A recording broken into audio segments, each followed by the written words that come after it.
Guys welcome back to H N M stocks. तो आज मैं आपके लिए लेके आया हूँ एक नया स्टॉक जिसमें एक ब्रेकआउट है ऑल टाइम हाई का। एंड हम उसी को डिस्कस करेंगे, प्लस उसके फंडामेंटल्स एंड टेक्निकल्स दोनों देखेंगे। तो यार स्टॉक का नाम है RCF, Rashtriya chemicals and fertilizers. As the name suggest, this is a PSU company, government company है। एंड इसमें 75% स्टेक गवर्नमेंट ऑफ इंडिया का है। It is engaged in manufacturing of and marketing of fertilizers and industrial chemicals। तो एक बार इसके fundamentals अपन quickly go through कर लेते हैं। तो मार्केट कैप 8,000 करोर्स का है। तो it is not very like micro cap और that kind of a company. It is a small cap company continuously rising its market cap. Current price इसका 152 है, बुक वैल्यू 85 है। तो price to book value ratio less than 2 है, which I consider as good. PE ratio जो है वो below 20 है, so I consider it as undervalued. ROCE and ROE दोनों ही एग्जैक्ट इक्वल है, about 20, which is always good. Median P अगर अपन देखें इसके पीयर्स के साथ तो उसका 25 है, तो अभी मीडियन पी के नीचे चल रहा है ये, तो वो भी अच्छी चीज़ है। इसके सेल्स अगर अपन देखेंगे तो आई थिंक क्वार्टरली सेल्स में बीच में पिछले साल में थोड़ा काफ़ी एकदम से राइज आया था। अभी वापस से स्टेबल है 4,000 करोड़ के ऊपर का। बट लॉन्ग टर्म में देखें तो सेल्स को इंक्रीज़ किया है। This is quarterly. And profits का भी सेम ही चीज़ है। जब वो सेल्स राइज हुआ था तो प्रॉफिट्स काफ़ी जंप कर गए थे, एंड अभी प्रॉफिट्स काफ़ी कम हुए हैं। इसका मेन रीज़न जो मैं देख पा रहा हूँ वो है प्रॉफिट मार्जिन्स। तो ये जो मार्जिन्स हैं वो काफ़ी डिक्रीज़ हुए हैं, तो ये एक थोड़ा नेगेटिव फैक्टर हो सकता है। उसके बाद सेम चीज़ आपको ईयरली में भी दिखेगी, बट ईयरली में आपका ये है कि ओवरऑल देखें ट्रेंड, तो सेल्स आपका लॉन्ग टर्म में स्टेडली इंक्रीज़ कर रहा है। एंड लास्ट ईयर का तो काफ़ी ज़्यादा इंक्रीज़ हुआ है। एंड सेम चीज़ प्रॉफिट के साथ भी कह सकते हैं। तो this on yearly looks good. And अगर अपन इसके बैलेंस शीट को देखें तो reserves is greater than borrowings, and 0.5 के अराउंड का डेट टू इक्विटी रेशियो है, विच इज़ ओके, एवरेज है। कैश फ्लो की बात करें तो 2021 में +1400 और अभी -1000। तो लॉन्ग टर्म में देखें तो कैश प्लस में है, लेकिन अभी जो रिसेंटली है वो नेगेटिव में है। एंड इन्होंने आई थिंक फाइनेंसिंग में इसको यूज़ किया है।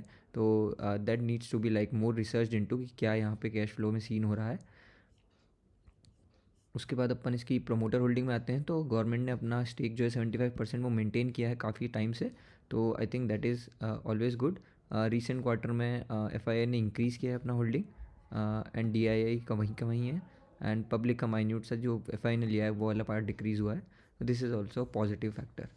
तो इसके फंडामेंटल्स एक्चुअली ओके हैं। Like if I rate out of 10, तो मैं जो चीज़ें देखता हूँ उसके अराउंड 8 और 7 और 8 आउट ऑफ 10 इसका स्कोर मेरे अकॉर्डिंग आ रहा है। So it is considered okay. Plus government का कंपनी है, तो मुझे थोड़ा सा उसमें मुझे उसमें थोड़ा सा अफिनिटी ज़्यादा रहता है। तो इसका जो सेलेक्ट करने का रीज़न है वो अपना चार्ट रहेगा हमेशा, बिकॉज हम इसमें अपॉर्चुनिटी ढूंढ रहे हैं for short term. Long term के लिए तो the fundamentals are also like quite enough. अगर आपको बिल्कुल ही लॉन्ग टर्म के लिए पैसे डाल के छोड़ना है। बट शॉर्ट टर्म के लिए अगर अपन देखें तो ये मैंने वीकली चार्ट इसका खोला है। तो इसमें मुझे दो चीज़ें ऑब्ज़र्व हुई यहाँ पे, तो ध्यान से देखते हैं। तो अगर आप देखोगे दिसंबर 2022 में ये इसका जो हाई था 145 के अराउंड का, वहाँ के बाद से इसने 80-90 तक का डाउन दिखाया। एंड उसके बाद वापस से ये ऊपर आके सेम लेवल को टेस्ट किया इसने अभी अक्टूबर 23 में। फिर उसके बाद वापस से डाउन गया ये, एंड उसके बाद फाइनली इस लेवल को इसने ब्रेक किया।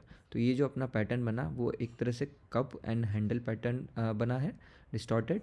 एंड इसमें मैं एक और चीज़ जो देखता हूँ वो होता है कि कप के स्टार्टिंग में एंड कप के दोनों टाइम टेस्टिंग में एंड देन फाइनली ब्रेकआउट में जो वॉल्यूम रहता है वो भी एक कप एंड हैंडल टाइप का फॉर्मेशन बनाता है। ये मेरा खुद का ऑब्जर्वेशन है, ऐसे कोई प्रोफेशनल फॉलोड चीज़ नहीं है, बट ये ज़रूर से सब बताते हैं कि जब वो कप का कंसोलिडेशन जोन चल रहा था तब वॉल्यूम्स बिल्कुल डाई कर जाती है, बहुत नीचे हो जाती है। एंड जब वापस से उसको स्प्राउट करना होता है तो वॉल्यूम्स एकदम से इंक्रीज़ कर जाती है। तो वो चीज़ का यूज़ यहाँ पे मैंने लिया। एंड ये देखिए ये ब्रेकआउट आया। ये हमारी हॉरिजॉन्टल लाइन है 145 की। बट आप देखो इसमें मैंने एक और लाइन बना रखी है 150 के लेवल की। तो ये लाइन जो है ये एक्चुअली, इसको अगर हम थोड़ा जूम आउट करते हैं तो अभी आपको दिखेगा ये लाइन है इसके ऑल टाइम हाई की, जो इसका था 2007 में। तो आप सोचो कि 2007 टू 2023 विच इज़ 16 ईयर्स के बाद ये इस लेवल को ब्रेकआउट किया है. तो this is a large like multi year breakout also, and that's why like it is giving me more confidence. तो इसने ये ब्रेकआउट कंफर्म कर दिया था बिकॉज वॉल्यूम्स काफ़ी हाई थी अपने लोकल वॉल्यूम्स से रिलेटेड. तो ये ब्रेकआउट इसने कंफर्म कर दिया था. नाउ जैसे ये ब्रेकआउट कंफर्म होता है तो मेरा जो स्टॉप लॉस है वो क्योंकि ये एक वाइट कैंडल है, तो मैं इसके कैंडल के नीचे जो है 132 पे इसका स्टॉप लॉस रखूँगा. एंड मेरा जो इसका टारगेट बनेगा, मैं लॉन्ग टर्म ब्रेकआउट के नहीं, बट मैं ये कप एंड हैंडल जो पैटर्न है उससे एटलीस्ट मैं टारगेट निकाल सकता हूँ. तो वो 145 से लेकर जो कप की डेप्थ है 95 which is coming to be 60. तो यहाँ से इस लेवल से मुझे 60 प्लस का टारगेट विच इज़ 205 का टारगेट बन रहा है.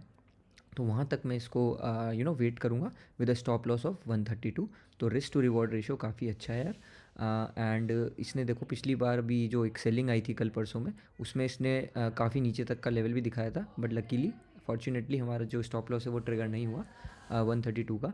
सो अभी ये स्टिल रिटेन्ड है एंड फाइनली इसने कम बैक भी दिया है अपना. एंड जो मेरा एक्सपेक्टेड रहता है कि वीकली क्लोजिंग वापस से इन दोनों लेवल्स के ऊपर आ गई 145 एंड 150, तो वापस से मेरा कॉन्फिडेंस जो है वो इंटैक्ट का इंटैक्ट है इसमें भी. एंड लेट्स सी कि आगे ये क्या रंग दिखाता है. But I am like quite bullish on it and hopefully this works. But आप लोगों को अगर इसमें कुछ भी ट्रेड लेना है, अभी भी एंट्री लेनी है, तो आप अपने कंसल्टेंट से या एडवाइसर से एडवाइस लें. Because breakout tradings are always risky, because इसमें डाउन साइड कितना भी हो सकता है. और क्योंकि ऑल टाइम हाई पे आप किसी स्टॉक को ले रहे हो, तो वहाँ से अगर वो स्टॉक वापस नीचे आता है तो आप फिर उसमें फंस सकते हो अगर आप प्रॉपर स्टॉप लॉसेस के साथ या प्रॉपर स्ट्रैटेजी के साथ काम नहीं करेंगे. So that was a disclaimer. ऐसे ही और स्टॉक्स जानने के लिए keep subscribe to us. We will come back with another video soon. Yeah that's all. Thank you.